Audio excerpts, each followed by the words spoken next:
All right, Gates Adams here on behalf of Apex Trader Funding, and I am here today with Chris from the Dallas-Fort Worth area. How you doing, Chris? Good. How are you? I'm doing great. So it's November 11th, 2022, Veterans Day. Thank you for all of those of you Yeah. who have stepped up, and thank you for your service. So anyway, Yes, thank let's go ahead and get started here. So we're talking to Chris today. He has been he's a funded trader with Apex Trader Funding, and he recently received a payout. So what we're going to do is we're going to go through just some questions and let him tell you kind of how the process has gone for him and give you some insight into how the process might work for you as well. So first of all, Chris, how long have you been trading? you. Futures, almost 3 years now. Almost 3 years. Stock, I did that for a couple years prior to that. Okay. Okay. What do you like about futures? A lot of things.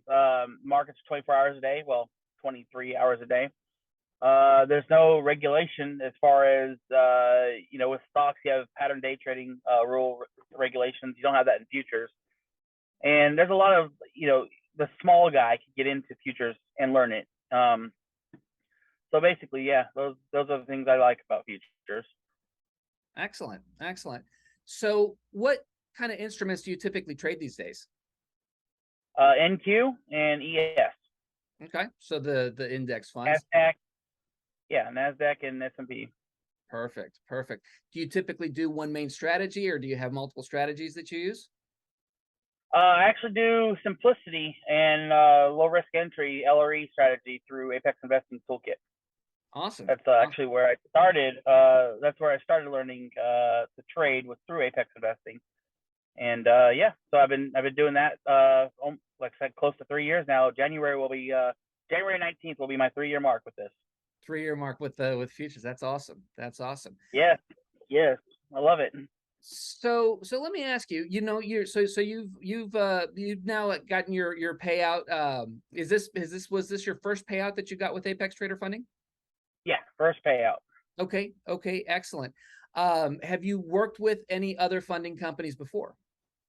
I have, yeah, a couple competitors, Okay. two actually.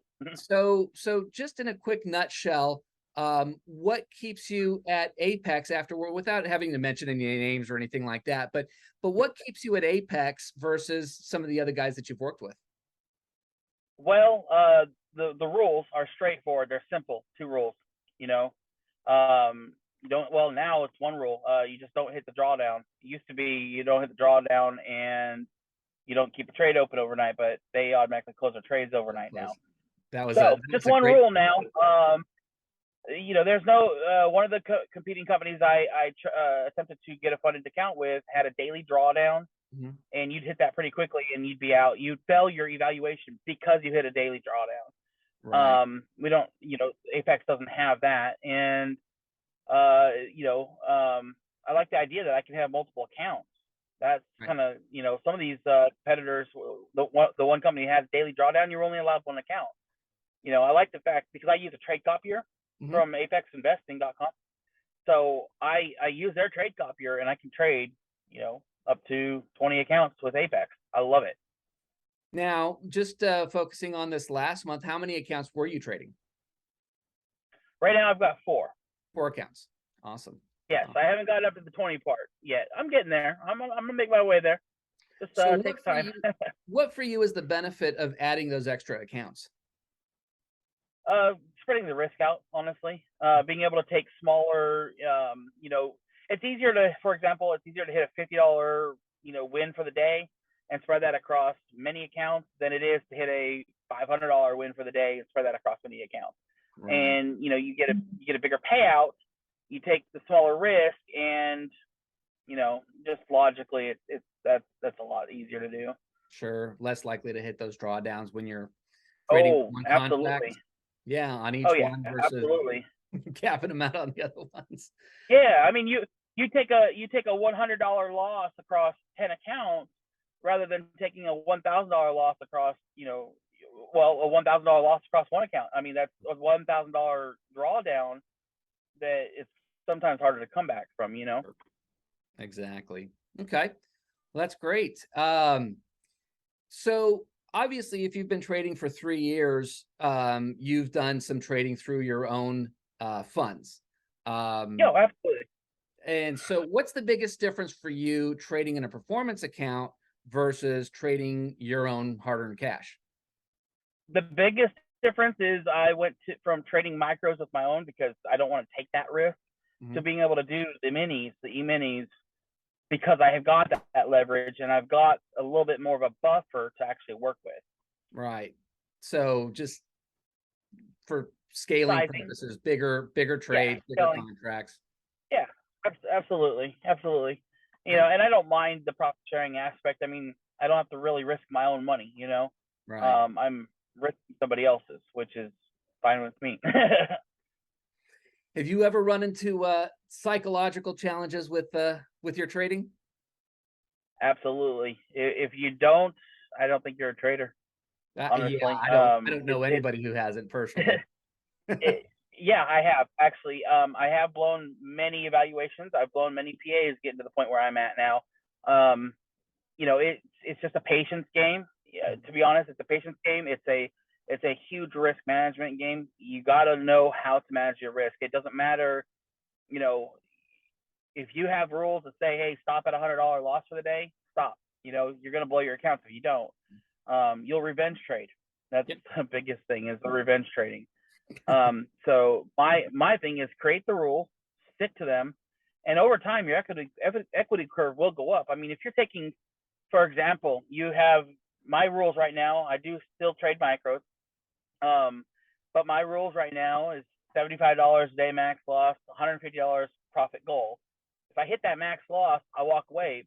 But that allows me to go back tomorrow, make 150 bucks. I've made back what I lost yesterday plus an extra 75 for the day. So I'm on the week. I'm already up no matter what, even if I took one loss during the week. So mentally speaking, after that day, so you said you were working on 4 accounts and you get a $75 loss. So spread that over 4 accounts, you're looking at a $300 loss. When you go Yeah. in tomorrow, is there a difference in your head having lost $300 of your money versus having had a little dip in your PA? Oh, absolutely. If it was my own money, I'd be like, man, that hits you really hard because that's money in your own account.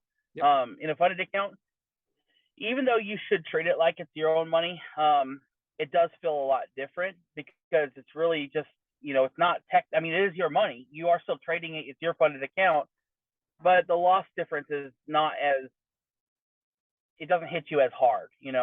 Sure, you want to be able to pull money out at the end of the month for your trades, but no, I think having your own money disappearing like that is psychologically way different than when you're in a funded account. Gotcha. Gotcha. Now, and you don't have to answer this, and certainly don't give me any numbers if you do.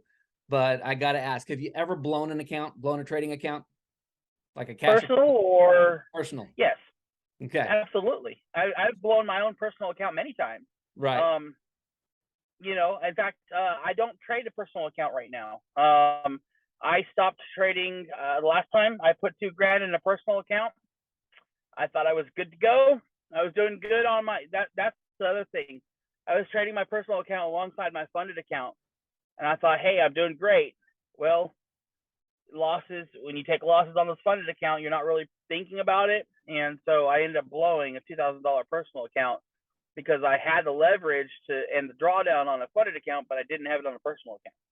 Wow. Okay. So, well, you went ahead and threw the number in there. So, I'm just going to ask you this: that $2,000, how many evaluations and how many resets could you have gotten with just that 2 grand?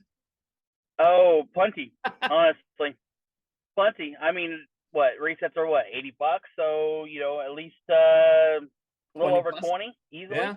Yeah, So, if I really need to do.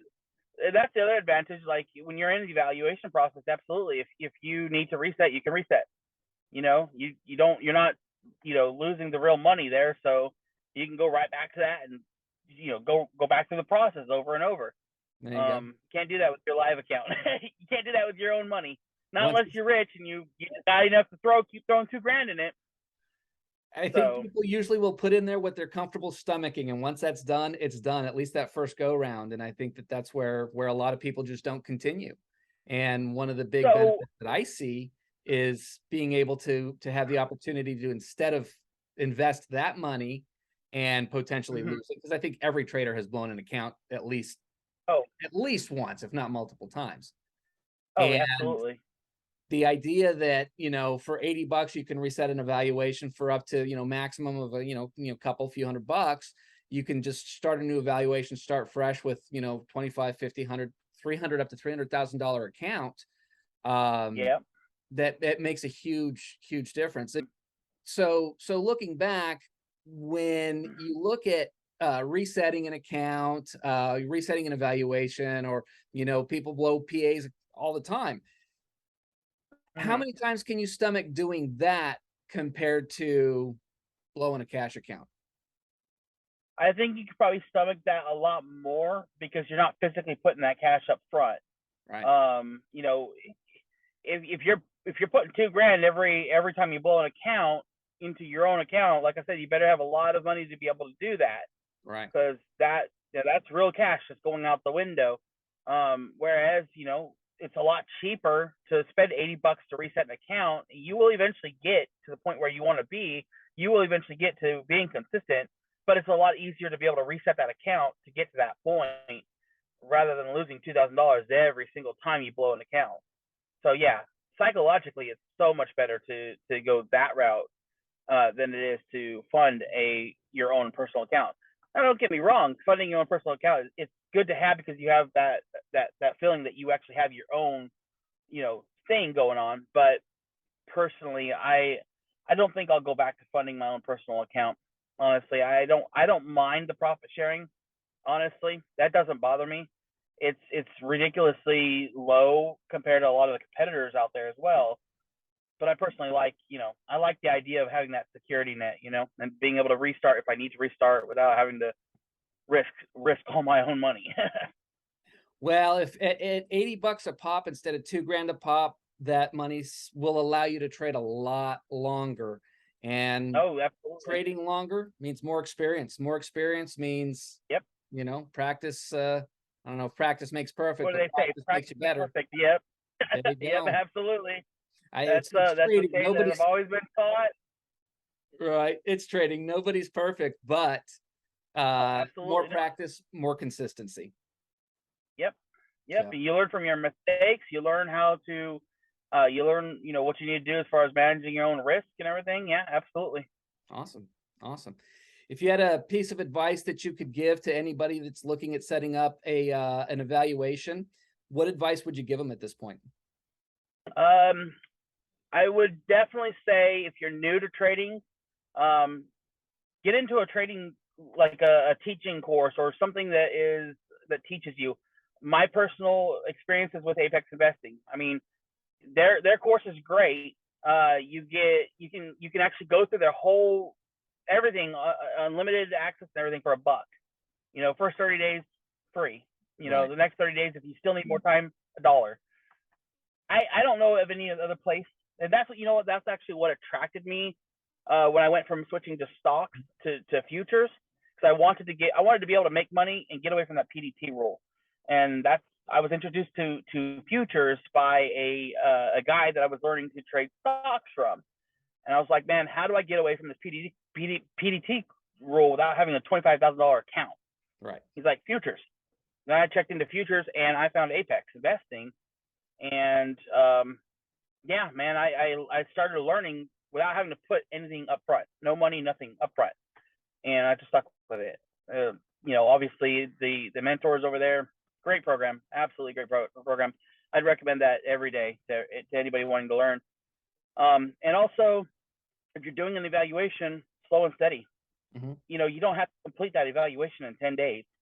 You could take as long as you need, as long as you want to. Yeah, I mean, yeah, you got to pay a renewal fee if you're up in profit in your account, but this isn't a race. This is a slow and steady. You're building up a financial future. And if you can sit there and learn how to be consistent and learn how to manage your risk you'll be successful. Excellent. So my suggestion is learn to trade. Treat your evaluation as if it's real money, no matter what. Yes, it's a sim account, but treat it like it's real. That way, when you go into the funded account, you're already in that mindset that you're trading real money. Okay, so you won't be so eager to make $1,500 in one day. You'll do the slow and steady. You'll build that account up. You'll build up your buffers. You'll start taking out money, and then it turns into you working for yourself at that point rather than working for the big guy. Right. Awesome. Awesome. Cool. Well, Chris, I appreciate your time today. And you know what? I look forward to seeing you up there on the charts, getting those payouts, and hopefully we'll have a chance to do more of these in the near future. Oh, absolutely. I look forward to it. Thanks, Chris. I appreciate your time today. You're welcome. Have a good one. You too.